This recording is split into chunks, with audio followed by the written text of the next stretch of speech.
안녕하세요. 얼마 전 홀로서기에 성공한 30대 후반 여성이에요. 저를 이용하기만 하려던 시댁과 손절한 사연 한번 들어보시겠어요? 저는 남편보다 8살 어려요. 그리고 그 이후로 결혼 전 시모가 결혼을 반대했었죠. 웃긴 건 그때 당시 제 나이가 20대 후반이었다는 거예요. 절대 어린 나이가 아닌데 그래도 시모는 결혼을 반대하더군요. 그리고 시모도 시부와 10살이나 차이가 나는데 말이죠. 결혼을 안 했더라면 차라리 나았을 텐데 어쩌겠어요. 그때는 둘이 로미오와 줄리엣이라도 된 것 같은 기분이었거든요. 반대하면 더 타오른다더니 옛말 하나 틀린 거 하나 없더군요. 남편이 처음이자 마지막으로 한 번만 만나보라며 자기 부모님을 설득했고 결국 저는 시부모를 볼 수 있게 됐어요. 그래, 내 듣기로는 아버지께서 몇 해 전에 돌아가셨다고? 네, 제가 대학 들어가고 나서 암 때문에 입원하셨다가 결국 돌아가셨어요. 어머니께서 고생이 많으셨겠구나. 네, 일하시느라 바쁘셔서 자주 병원에 오지는 못하셨지만 아버지 돌아가실 때까지 병간호하면서 어머니도 도와드렸어요. 그러자 입 꾹 다물고 아무 말 안 하던 시모가 갑자기 끼어들어 묻더군요. 네가 아버지 병간호를 다 했다고? 암이라고 해도 연명치료로 꽤 오랫동안 병원에 계셨을 텐데 얼마 동안 병간호 해드린 거야? 2년 반 정도요. 어머나, 긴 병에 효자 없다는데 어떻게 그렇게 오랫동안 간병을? 너무 어려서 걱정했더니 다 큰 어른이었네. 어린 아가씨가 어른 공경할 줄도 알고 참 기특해. 그런 것도 모르고 나는 여태까지 철없는 어린애라고만 생각했어. 앞으로 자주 놀러와요. 이렇게 참한 아가씨라면 괜찮겠네. 이야기를 나누는 사이에 시모는 급격히 태도를 변경한 느낌이었어요. 친정아버지 병시중을 오래 들었다는 말에 어른을 잘 모시는 것처럼 보였나 봐요. 아버지 아프셨을 때는 제가 대학생이라 시간이 많이 남았었거든요. 그리고 저 말고 시간 뺄 수 있는 사람도 없었고요. 만약 일하고 있었다면 병간호를 못 해드렸을 수도 있겠죠. 그렇지만 그 일을 통해 시모에게 인정받게 되어 잘 됐다고 생각했어요. 그렇게 가까스로 시댁의 인정을 받고 당당히 결혼을 할 수 있었죠. 시모의 결혼식 낙에 어떤 꿍꿍이가 숨어 있다는 것도 모르고요. 그때는 그저 어른들 잘 모시면 되겠지 하며 편하게 생각했던 것 같아요. 그렇게 결혼을 하고 나이가 많은 남편 때문에 이세를 좀 빠르게 갖기로 했어요. 그런데 생각보다 자연 임신이 잘 안 되더군요. 제 나이가 많은 편이 아닌데 임신이 잘 안 되니 가족들은 걱정하기 시작했어요. 게다가 결혼 후 3년 차에 난임병원을 찾으려고 했는데 그 계획도 무산돼 버렸어요. 시부가 뇌졸중으로 쓰러졌다는 연락을 받았거든요. 산부인과 예약을 취소하고 급히 시부가 있는 병원으로 달려갔죠. 남편은 의사와 간호사에게 붙들려 시부 상태에 대한 이야기를 듣고 있었어요. 그러던 중 시모가 다가와서 그러더군요. 아가, 네 시아버지 뇌졸중으로 실려온 거야. 당분간 입원해 있어야 하고 병원에서 통합 간병인지 뭔지를 해준다는데 네 시아버지가 워낙 깔끔한 성미잖니. 바로바로 원하는 거 안 해주면 짜증내고 기분도 많이 안 좋아질 텐데 걱정이다.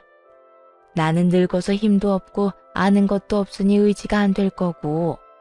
그러니 네가 시아버지 병수발 좀 들 수 있겠니? 아버님 태어나시고 나서요? 아니, 태어나려면 아직 한참 멀었어. 그 전에 병원에서 돌봐줄 사람이 필요해. 더 할 필요는 없고 딱 네 아버지 병간호했던 것만큼만 하면 돼.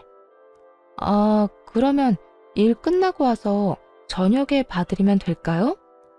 저녁에? 제대로 병간호하려면 일 그만둬야지. 저녁에만 필요한 거면 뭐하러 너한테 부탁하겠니? 그러니까 잘 좀 부탁한다.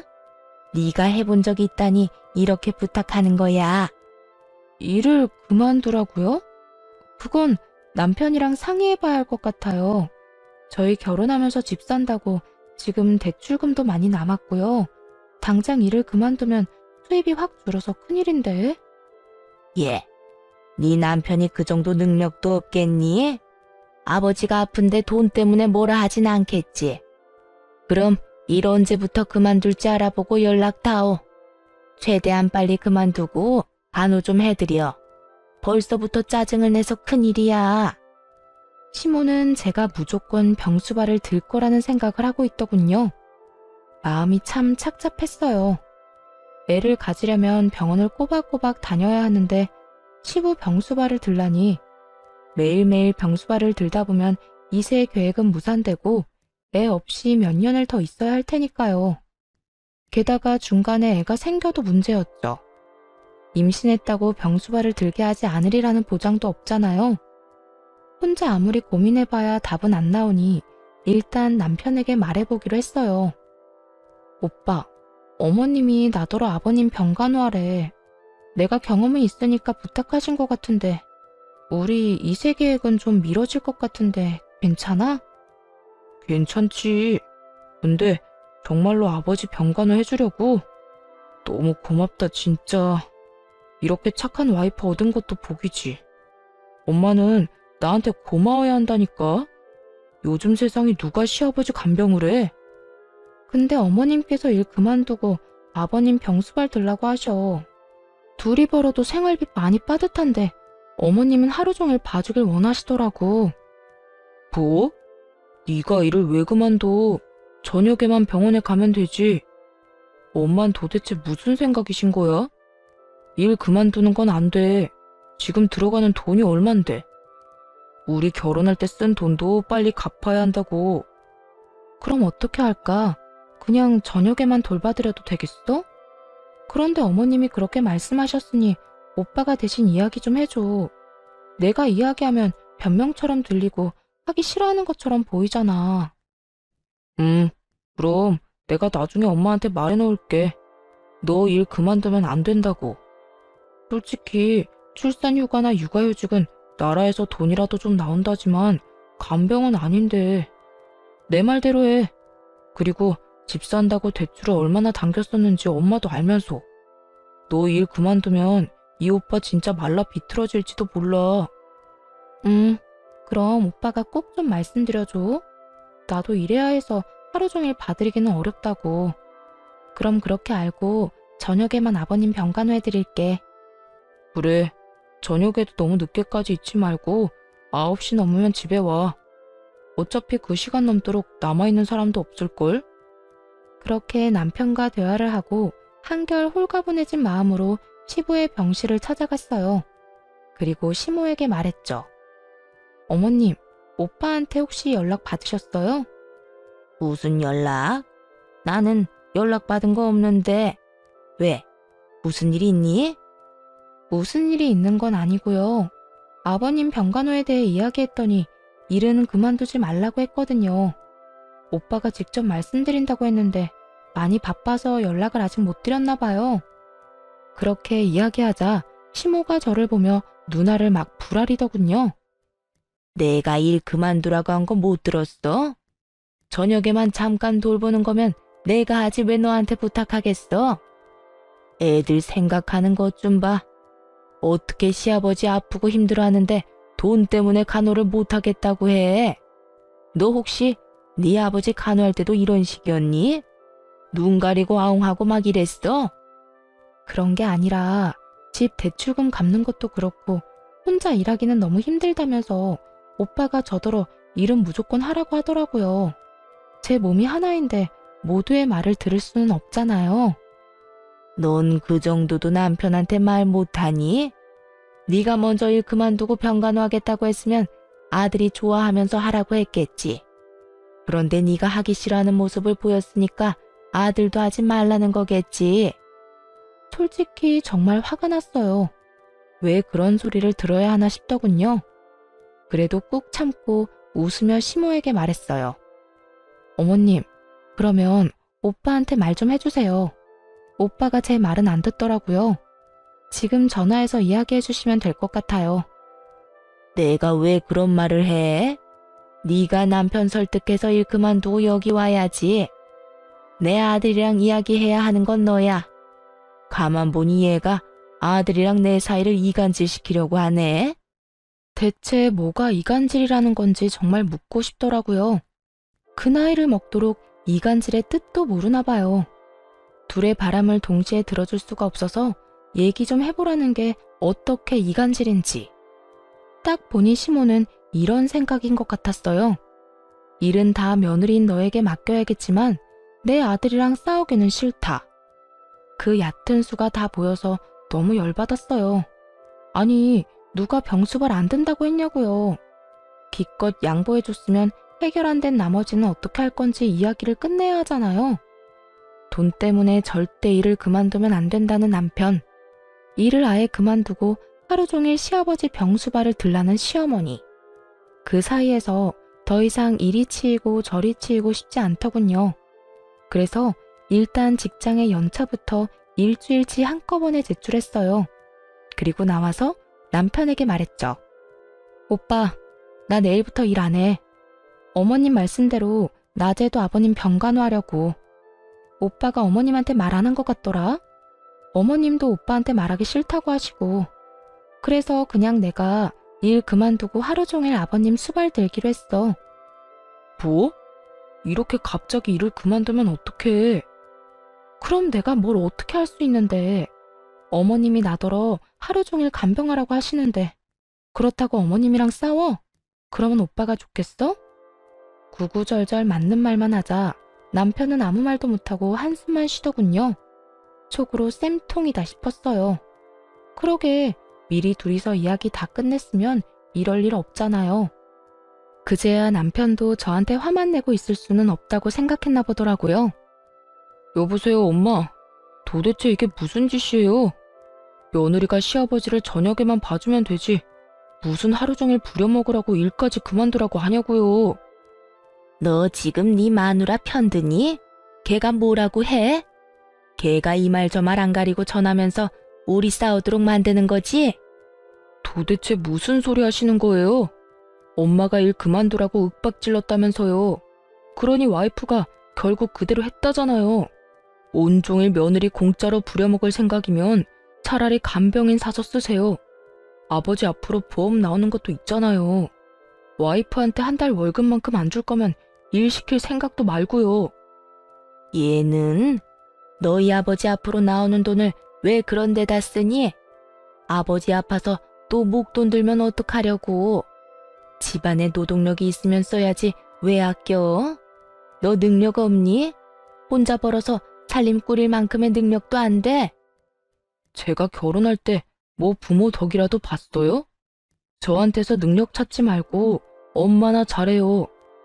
아빠는 엄마 남편인데 엄마가 알아서 책임지고 수발 드는 게 맞지. 일하는 며느리 직장까지 관두게 하고서 이러는 건 아니죠. 겉으로는 남편이 저를 위하는 것 같았지만 사실은 아니라는 걸 잘 알고 있었어요. 생활비가 줄면 자기 용돈도 줄 테니 그게 걱정돼서 싸워주는 거였죠. 어쨌든 손 안 대고 코 푸는 기분으로 두 사람이 싸우는 거나 잘 듣고 있었어요. 네가 이렇게까지 말이 안 통하는 인간인지 처음 알았네. 어떻게 네 아버지가 아픈데 생판 모르는 남을 간병인으로 쓰라고 할 수가 있어? 그것도 아버지 보험금으로. 아버지가 아플 때를 대비해서 들어놓은 보험이잖아요. 이럴 때 안 쓰면 언제 써요? 엄마야말로 공짜로 며느리 막 가져다 쓰지 마세요. 저녁에 잠깐 가서 봐준다는 것도 겨우 시간 내는 거였는데. 남편은 정말로 자기 혼자 외벌이 할까봐 걱정됐는지 적극적으로 나서더군요. 결국 시모는 아들한테 밀려서 돈 주고 간병인을 쓰게 됐죠. 그리고 싸우다가 의가 상했는지 저녁에도 병간호하러 오지 말라고 하더군요. 결과적으로는 매우 잘 된 거죠. 그렇게 저는 직장도 지켰고 시부 간병도 안 하게 됐어요. 시부는 1년 정도 입원해 있다가 퇴원했어요. 그 1년 동안은 재활치료할 겸 요양병원으로 옮겨가고 있었고요. 뇌졸중 걸린 분들 특유의 걸음걸이로 걷게 되셨지만 심한 정도는 아니었어요. 집으로 와서는 시모가 시부 수발을 들었어요. 그때도 시모가 대신 수발을 들어달라고 했는데 남편이 사전에 거절했거든요. 그런데 잘 지내는 듯 했던 시부가 3년 만에 다시 입원하게 됐어요. 또다시 뇌졸중으로 이번에는 반대쪽 뇌에 문제가 생겼다더군요. 안타까운 소식에 적극적으로 병간호에 나서기로 결정했죠. 그 사이 남편이 승진을 해서 월급도 올랐고 저는 파트타임으로 시간을 줄여서 일하고 있었거든요. 오전에만 일을 하니 오후부터 저녁에는 시간을 충분히 낼 수 있었어요. 그렇게 하겠다고 전했는데 시모는 고마움의 표시를 전혀 하지 않더군요. 마치 당연한 일을 한다는 듯이 말이죠. 그리고 시부를 저에게 맡겨두고는 병원에 와보지도 않았어요. 그래도 오전에는 시모가 와 있을 줄 알았는데 아예 발걸음조차 안 하더군요. 그렇게 저 혼자만 시부 간병하고 의료진 이야기를 듣고 시부에게 필요한 것들을 준비하는 나날이었어요. 게다가 남편도 많이 바쁜지 매일같이 야근하고 병문안도 제대로 오질 못하더라고요. 그 상태로 2달 정도 흘렀는데 어느 날부터 시모가 함께 간병하기 시작하더군요. 뭐 힘쓰는 일은 제 몫이었고 시모는 그냥 의료진 말 정도만 듣긴 했지만요.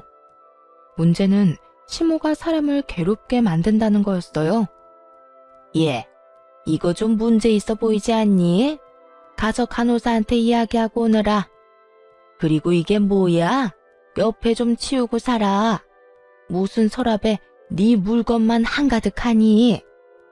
이렇게 사사건건 짜증을 마구 냈죠. 하루는 집에 잠깐 갔다 와야 할 일이 있어서 시모에게 말했거든요. 어머님, 저 잠깐 집에 다녀와야 하는데 아버님 잠깐만 봐주세요. 한 30분이면 돼요. 그날은 사실 남편 생일이라 남편이 오기 전에 미역국이라도 만들어 두려고 했어요. 남편이 야근을 한다길래 저녁 시간 맞춰서 집에 잠깐 가려고 했는데 시모가 갑자기 저를 붙잡더군요. 집에는 갑자기 왜 가니? 여기 지금 할 일 안 끝난 거 안 보여? 어머님, 오늘 그이 생일인데 야근한대요. 미역국이라도 먹여야죠. 아침에 제가 일찍 출근하는 바람에 미역국도 못하고 나왔거든요. 참나, 지가 알아서 사 먹었겠지. 한 번쯤 안 먹어도 큰일 안 생긴다. 오늘 너희 시아버지 심기가 불편해 보이니까 저녁까지 있다가 가. 걱정되면 내가 아들한테 전화해주마.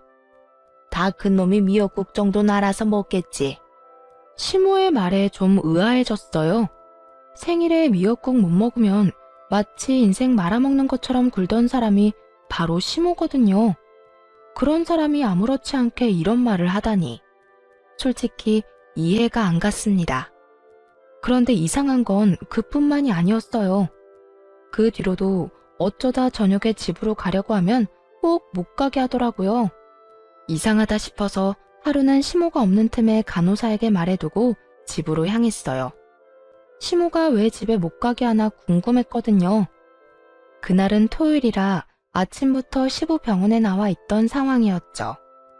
그런데 오후 5시에 집으로 들어갔는데 아침과는 완전히 다른 모습이었어요. 집안 가득 여자 향수 냄새가 진하게 배어 있더라고요. 방금 전까지 누군가 있었던 것 같았어요. 게다가 목욕탕은 다 젖어 있었죠. 남편이 씻고 나간 걸 수도 있지만 결정적으로 싱크대에 2인분의 식기가 있었어요. 순간 머릿속에 수많은 생각이 지나가더군요. 남편이 누군가와 함께 있었고 씻고 방금 나갔다는 건 확실해 보였어요. 설마 바람을 피우나 싶어 초조하게 입술만 깨물고 있었죠. 남편에게 추궁할까 했지만 이 진한 향수의 주인이 여자가 아닐 수도 있잖아요. 바람은 아닐 거라는 작은 희망을 붙잡았죠. 그래도 혹시 모르니 그날 저녁 인터넷으로 녹음기를 여러 개 샀어요. 그리고 아침에 출근하기 전에 항상 그걸 틀어놓고 나왔죠. 안방, 거실, 부엌에 몰래 숨겨두고 며칠간 확인을 했어요. 처음 며칠은 조용하더군요. 그나마 이상한 점은 남편이 매일같이 늦게 온다는 점이었어요. 평일 내내 야근을 하는 건 아무래도 좀 수상하잖아요. 그러다 드디어 주말에 남편의 이중 생활이 녹음기에 딱 걸리고 말았어요. 자기야, 와이프는 내가 이렇게 집에 왔다 갔다 하는데도 모르나 봐? 몰라. 요즘 많이 바쁘거든. 그러니까 내가 너 여기로 불렀지. 밖에서 노는 것도 좋지만 역시 집이 최고잖아. 와이프 몰래 스릴도 즐기고. 오는 시간이 좀 늦어졌으면 좋겠는데 그 여자는 단 한 번을 늦게 오는 법이 없어. 그러면 우리한테는 다행이지. 쓸데없이 빨리 오진 않을 거 아니야? 그런데 우리 집은 언제쯤 계약되는 거야? 얼른 거기서 살고 싶단 말이야. 계약은 벌써 끝났지. 이제 몸만 들어가면 돼. 엄마한테 돈까지 빌려서 가는 거니까 나중에 우리 엄마한테 잘해. 알았지? 걱정 마. 내가 어른들을 얼마나 잘 모시는데. 그래도 병수발까지 들기는 좀 힘들겠지만 혹시 집에 아프신 분은 없지? 어? 그럼 아픈 사람 없어. 다들 건강하셔. 그리고 아직 그런 거 생각 안 해도 돼. 그 여자랑 이혼하고 나면 생각할 문제지. 그래서 이혼은 언제 할 건데? 언제까지 나 이렇게 외롭게 둘 거냐고. 조금만 기다려줘. 때가 되면 내가 다 알아서 할 테니까 그때까지만 좀 참아. 알았지? 그런 대화가 함께 쪽쪽 소리까지 듣고 있으려니 귀가 썩을 것 같더군요. 게다가 시모에게 돈을 빌려서 상간녀와 살 집을 마련했단 말에 정신이 확 들었어요. 순간 남편에게 전화하려다가 말았습니다. 혹시라도 증거 불충분으로 이혼할 때 불리하면 어떡하나 싶어서요. 지금 이 상황만으로도 충분히 억울한데 재산 분할이며 위자료도 제대로 못 받으면 정말 억울할 것 같더라고요. 시모에게는 말을 해야 하나 말아야 하나 고민했어요. 팔은 안으로 굽는다는데 제 말이 통하기는 할까 하는 생각이 들었거든요. 그래서 결국 말하지 않기로 했어요.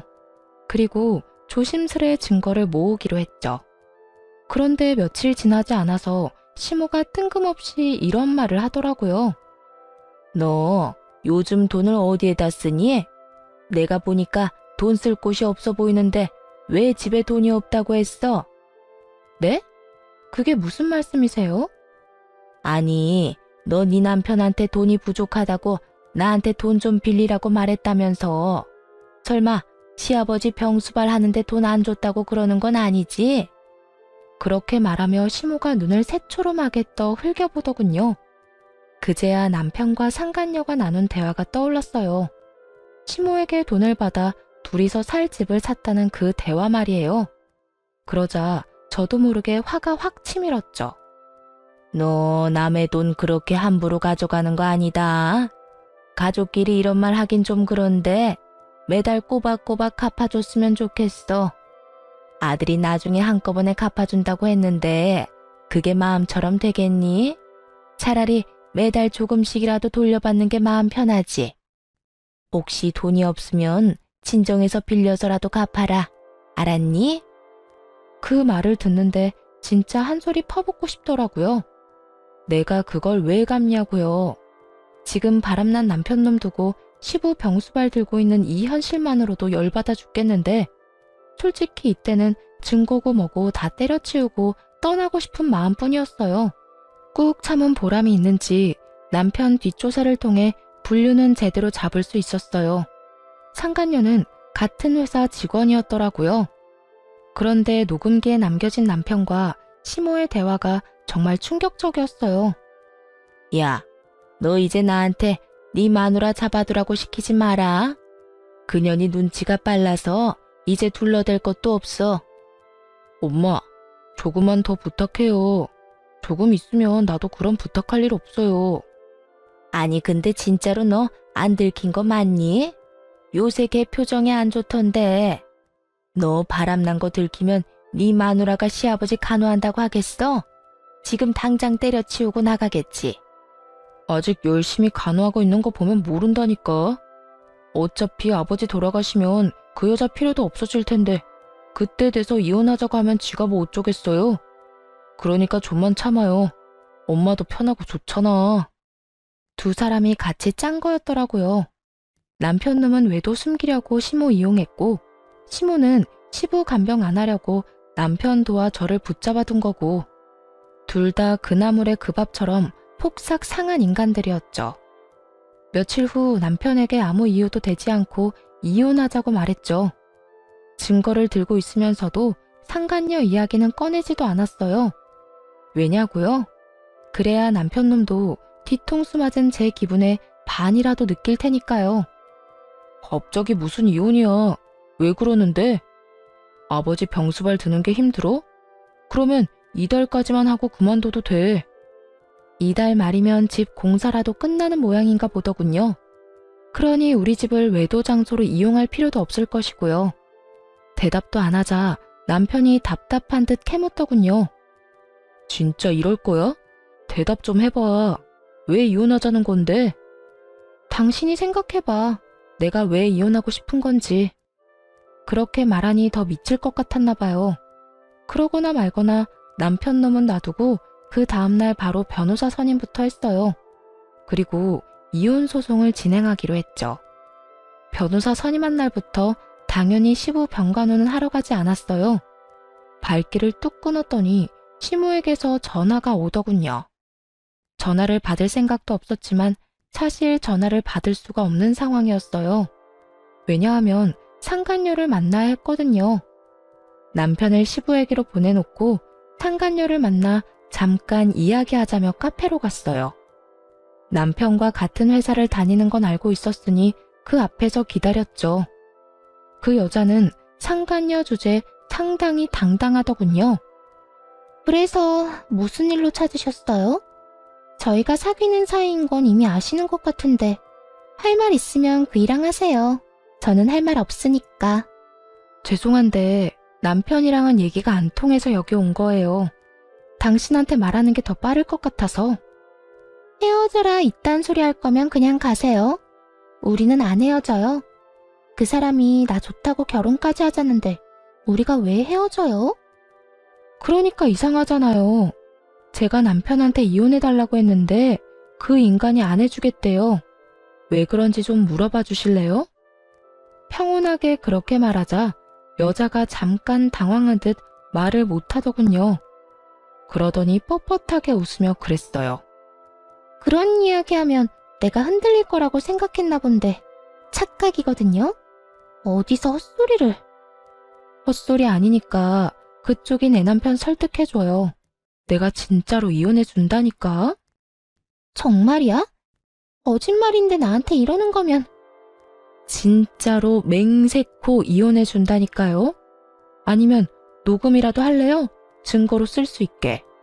내가 그 사람이랑 이혼하길 원한다는 증거 필요하잖아요. 좋아요. 그럼 녹음해요.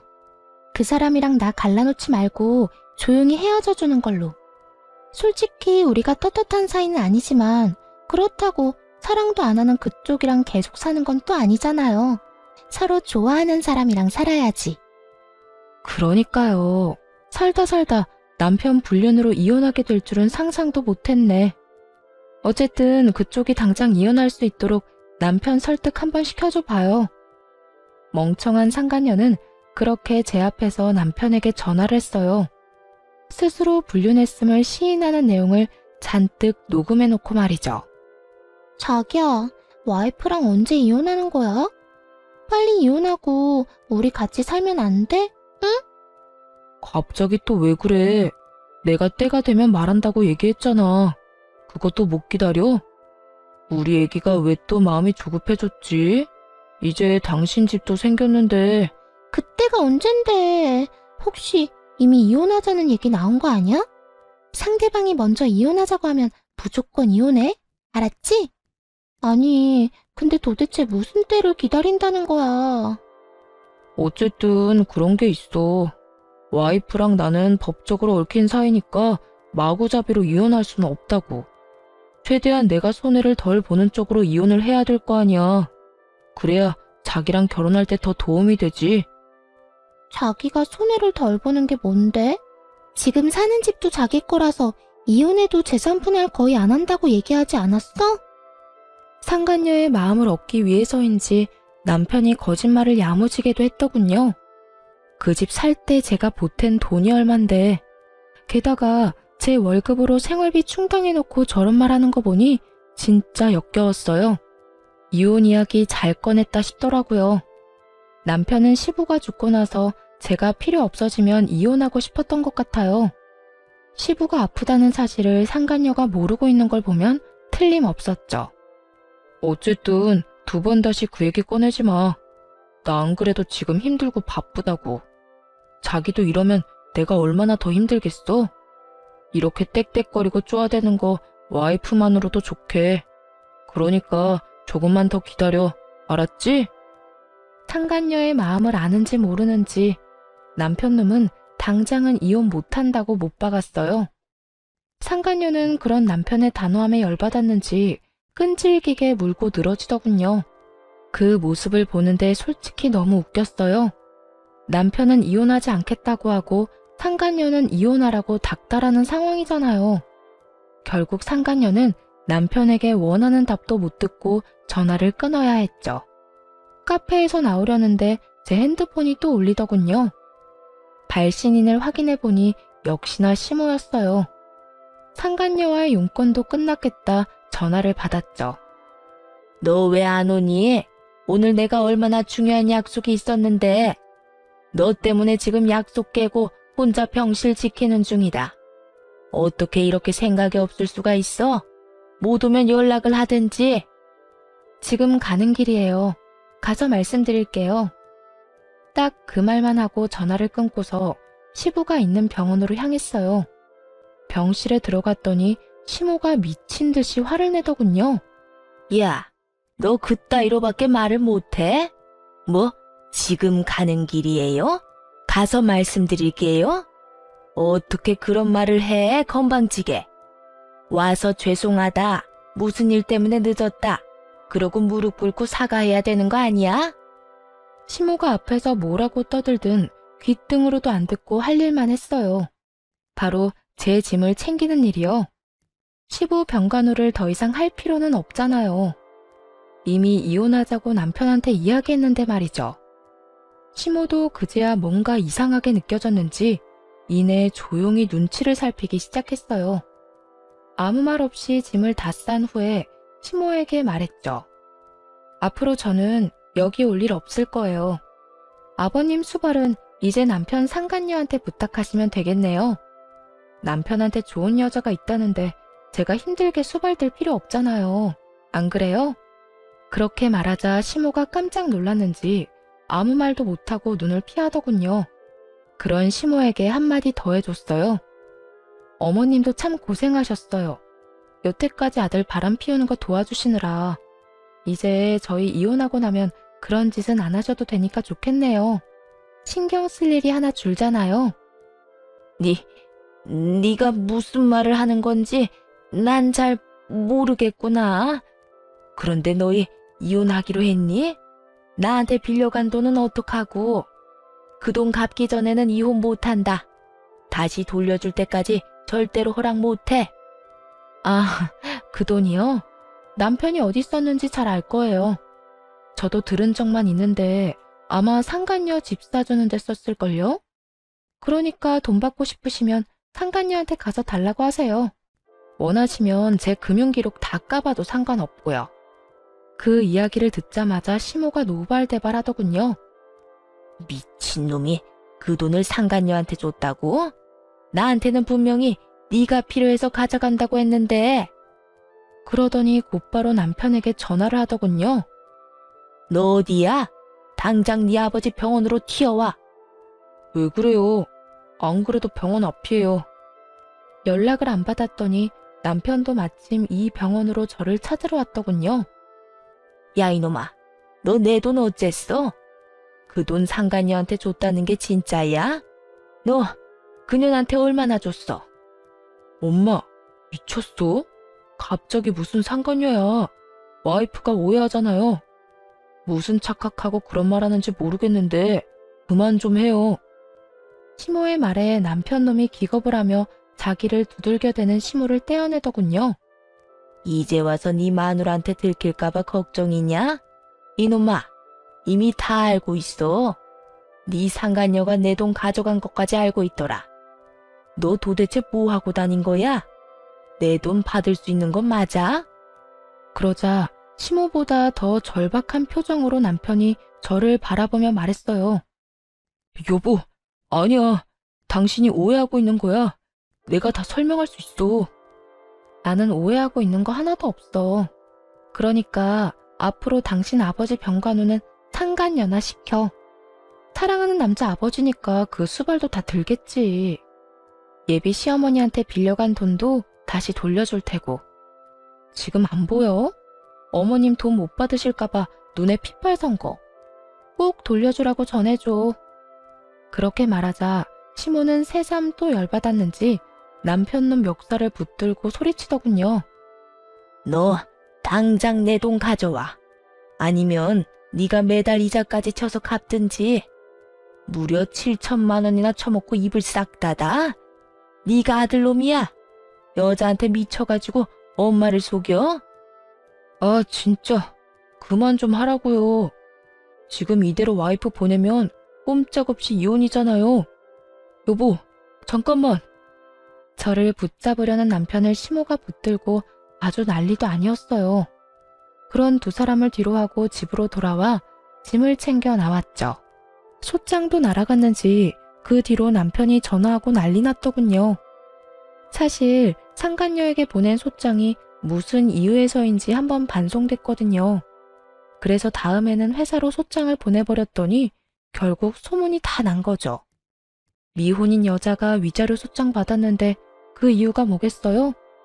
평소 남편이랑 친하게 지냈기에 사람들 입에서 입으로 아름아름 퍼져나가며 결국 회사 전체에 소문이 나버렸대요. 남편 놈이 제발 만나서 이야기하자길래 상간녀한테도 연락해서 나오라고 했어요. 셋이 만나 깔끔하게 단판 짓는 게 낫다고 생각했거든요. 여보, 진짜로 그런 거 아니야. 불륜이라니. 발뺌을 하시겠다. 이거 보세요. 이미 당신 상간녀가 바람난 거 시인했고 녹음까지 다 해놨어. 증거자료 한번 들어볼래? 상간녀 음성이 녹음된 파일을 들려주니 남편 놈이 이를 꽉 깨물더군요. 그러고는 너무 열받았는지 마침 이쪽으로 오던 상간녀에게 소리를 꽥 질렀어요. 너 미쳤어? 어? 바보 천치가 아닌 이상 네가 유부남이랑 만난 걸 인정하는 녹음을 왜 해? 당연히 이 여자가 이혼해준다고 하니까 그랬지. 아니, 자기야말로 이게 나한테 화낼 일이야? 언제는 이혼하고 나랑 살고 싶다며. 그런데 이제 와서 화내는 거 보니까 이혼 진짜로 하기 싫었나 봐? 아니, 자기야, 그게 아니라. 이 쓰레기야, 내가 장난감처럼 보여? 너 그 집도 온전히 네 거 아니라며? 또 너네 엄마가 집안에 아픈 사람이 있어서 병수발까지 들어야 한다고 하더라? 회사에도 소문 다 나서 지금 열받아 죽겠는데. 헤어져. 나 이런 식으로 너랑 만날 생각 없어. 자기야, 잠깐만 있어봐. 내 말 좀 들어보라고. 야, 너 내가 준 돈은 돌려줘야 할 거 아니야? 이 미친놈아. 그 돈은 내 위자료야. 너한테 돌려줄 필요 없다고. 너 같은 사기꾼한테 당한 거 생각하면 그것도 싼 거지. 상간녀와 사이가 틀어지는 바람에 남편 놈은 그쪽을 달래느라 정신이 없었어요. 하긴 저하고는 이미 법적으로 정리가 되어가고 있었으니까요. 남편 입장에서는 저쪽이라도 건져야 자기 살구멍이 보이지 않았겠어요? 그렇게 저와 남편은 이혼하게 됐어요. 당연히 남편의 불륜, 시부를 모시던 제 상황 등이 참작되어 제게 유리하게 끝났죠. 그런데 판결이 나고 전 시모가 친정까지 저를 찾아왔더군요. 얘야, 이제 그 여자랑 우리 아들 헤어졌어. 그러니까 다시 제자리로 돌아오거라, 응? 우리 아들 혼자서 힘들어하는 거 보니 내가 더 힘들구나. 너도 어차피 이혼하고 힘들지 않니?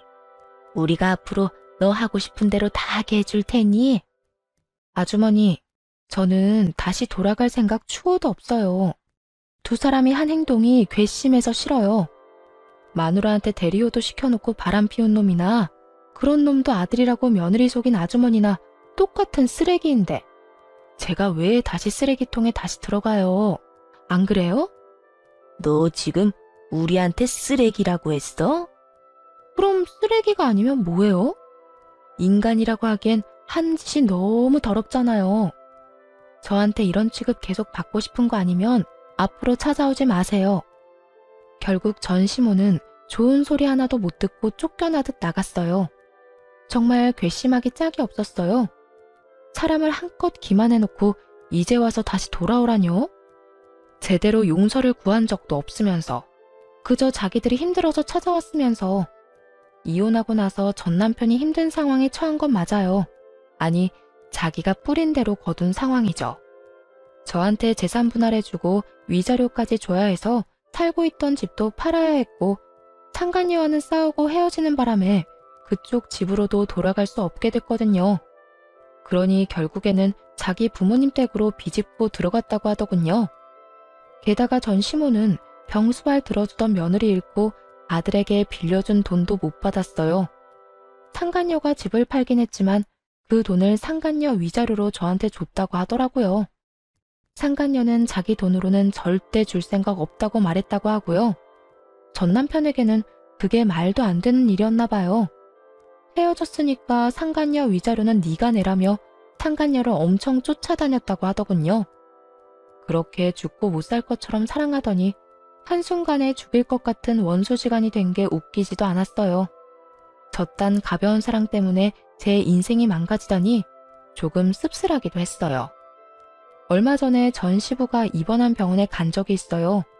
가까운 지인 한 분이 입원하게 돼서 병문안을 하러요. 그런데 하필 전 시부 병실과 가까웠는지 안에서 얘기하는 소리가 다 들리더군요. 전 시모와 전 남편 목소리였어요. 너 내 돈 언제 갚을 거냐? 능력도 없는 놈이 개집질하다가 이혼당하고 돈까지 날려? 너를 믿은 내가 바보지. 그 돈이 어떤 돈인데? 내 노후자금 탈탈 털어서 상간녀한테 갖다 바친 네 놈이 제일 나빠 이놈아. 그러는 엄마는 뭐 잘한 거 있어? 아버지 병수발 들어야 하는 건 왜 그 여자한테 미리 말해가지고. 그 여자랑 헤어졌으니까 그 돈을 못 받은 거지. 아우, 진짜 미쳐서 돌아버리겠네. 아니, 뭔 도둑질도 손발이 맞아야 하지. 사람의 탈을 쓰고 어떻게 저렇게 막말을 할 수가 있을까요? 그냥 두 사람 다 참 힘겹게 사는구나 싶었어요. 시모는 아침부터 저녁까지 시부 간병하느라 힘들어 죽고 남편 놈은 여자도 잃고 돈도 잃고 직장에서 퇴사 권유까지 받았다고 하더군요. 결국 권고사직으로 퇴사했다는데 지금쯤 두 사람이 반성은 하나 궁금하긴 하네요. 몇 번이고 연락이 왔지만 다 거절했어요. 저도 이제는 제 인생 살아야 하지 않겠어요? 한동안은 후련하기도 했지만 눈물도 많이 흘리며 지냈어요. 사랑을 잃어서 아프다기보다는 배신당한 아픔이 참 컸거든요. 다른 사람을 이제 믿을 수 있을까? 의문이 들기는 하지만 그래도 아직 세상에는 좋은 사람도 많다는 걸 믿고 싶네요. 긴 글 읽어주셔서 감사합니다. 모두 행복한 하루 되세요.